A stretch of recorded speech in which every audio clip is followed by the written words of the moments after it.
Na verdade, anteriormente é a parte 2 da doutrina da Trindade, certo? E agora é a parte 3 da doutrina da Trindade. Amados, são elas paternidade, filiação e processão.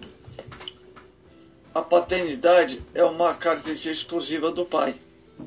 Nesse sentido, não podemos chamar o Logos Jesus de Pai e nem mesmo o Espírito. A paternidade do Pai é diferente da que os homens concebem para ser eterna. Não houve um tempo em que Deus não fosse Pai. Lógico, Deus é sempre Pai. Desde toda a eternidade, Ele é o Pai do Filho. E o Filho possui os mesmos atributos do Pai. Como a Trindade trabalha? Uma maneira interessante de ver a Trindade é entender a forma como trabalha a Trindade. Podemos ver peculiaridades na obra de cada pessoa da Trindade. Estamos falando das obras externas.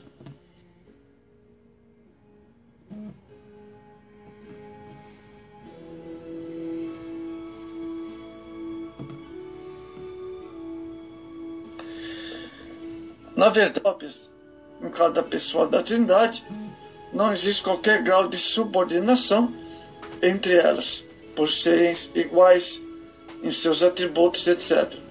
Porém, quando falamos em trabalho da Trindade, percebemos que é uma ordem como Deus trabalha.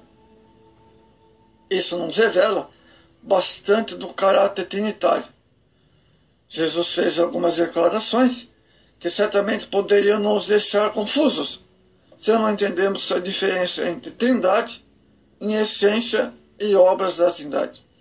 Já vimos que ele disse ser um com o Pai, porém, em outros textos, ele afirmou ser submisso ao Pai. Evangelho de João 6,38. E que o Pai era maior que ele. Evangelho de João 14,28. Jesus se referia à sua encarnação e à obra que precisava fazer. Ele era substituto, ele era submisso ao Pai, melhor dizendo, nesse sentido. Portanto, inferior em função temporal, mas não em essência. Estamos agora falando das obras externas que realizavam não dentro do ser divino, mas em relação à criação, providência e redenção. Amados, vamos ver agora, outra nota importante é o fato que vemos na Escritura algumas obras sendo mais atribuídas a uma pessoa específica da Trindade. Entretanto, devemos tomar cuidado para não fazer disso um exagero, pois de certa forma a Trindade participa conjuntamente de todas as obras externas. A Trindade na criação. Devemos evitar formulações simplistas de que o Pai é responsável pela criação, o Filho pela redenção e o Espírito Santo pela santificação. Entretanto, há um sentido em que podemos dizer que existem diferenças no modo de agir das pessoas da Trindade. Podemos dizer que o Pai pertence mais ao ato de planejar, ao Filho de mediar e ao Espírito Santo de agir. Isso pode ser visto no relato da criação.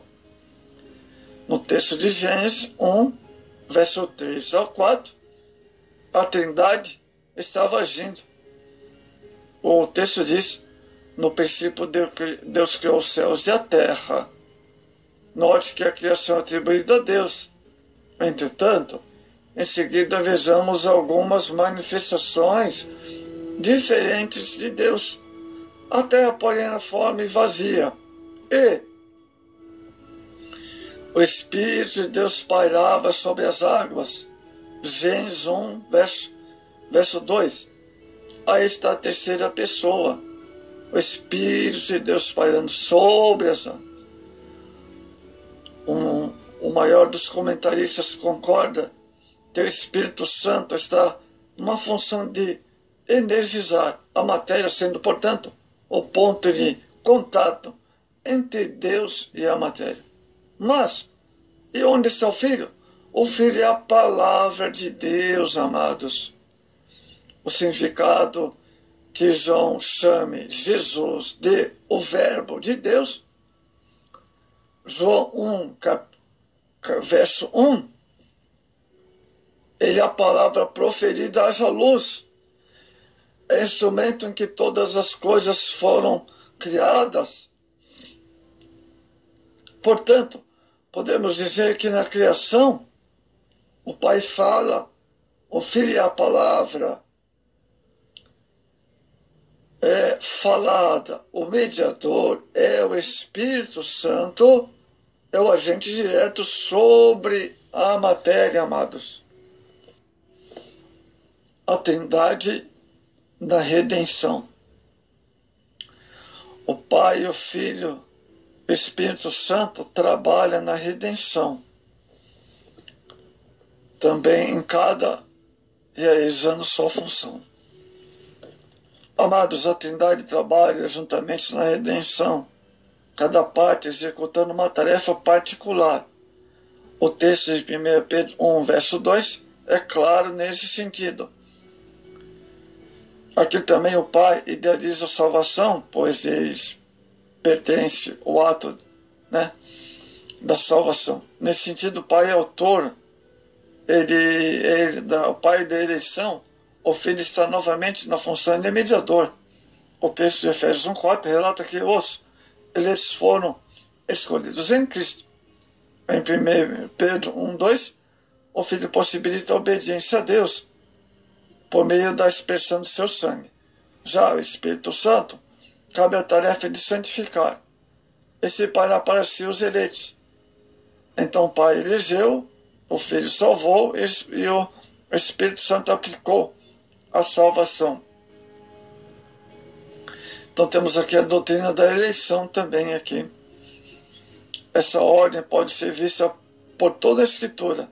O Pai planejando a salvação, Evangelho de João 6, 37, 38, escolhendo os eleitos, Efésios 1, 3 e 4, o Filho executando o plano de Deus, Evangelho de João 17, 4, Efésios 1, 7, o Espírito Santo confirmando essa obra sobre os crentes, Efésios capítulo 1, verso 3, 13 e 14. Amados, não devemos eliminar totalmente a ideia de mistério da Trindade, pois não a podemos entender completamente. Vou repetir, não devemos eliminar totalmente a ideia do mistério da Trindade, pois não podemos entender completamente, mas também não devemos ignorar. É uma doutrina claramente ensinada pelas Escrituras. Além do mais, destaca-se a importância dessa doutrina, sendo a base da criação e redenção. Nós, os crentes, devemos valorizar mais essa doutrina e considerar o caráter trinitário de nosso Deus e nosso relacionamento com Ele no culto. É bom saber que o Pai, o Filho e o Espírito Santo trabalham ao nosso favor. Glória a Deus, hein? No Novo Testamento encontramos claras e explícitas manifestações da Santíssima Trindade. No batismo de Jesus, como vimos, Mateus 3, 16 e 17, essa clássica manifestação da Trindade, vemos a segunda pessoa, o Filho, submeter-se ao batismo. A terceira pessoa, o Espírito Santo, descer como pomba sobre a pessoa. E a primeira pessoa declara o seu amor à segunda pessoa. Amor ágape, divino. no ministério de Jesus, Lucas 4, versos 18 e 19. Nesta passagem de Isaías 6:1, é impossível não haver a manifestação da Santíssima Trindade, amados. Vemos na ressurreição de Jesus, já prestes a ser assunto ao céu, o Senhor Jesus Cristo, ao dar últimas instruções aos discípulos, declarou, Mateus 28:19, pode ainda restar mais alguma dúvida acerca da Trindade? Vamos ver na vida da igreja primitiva.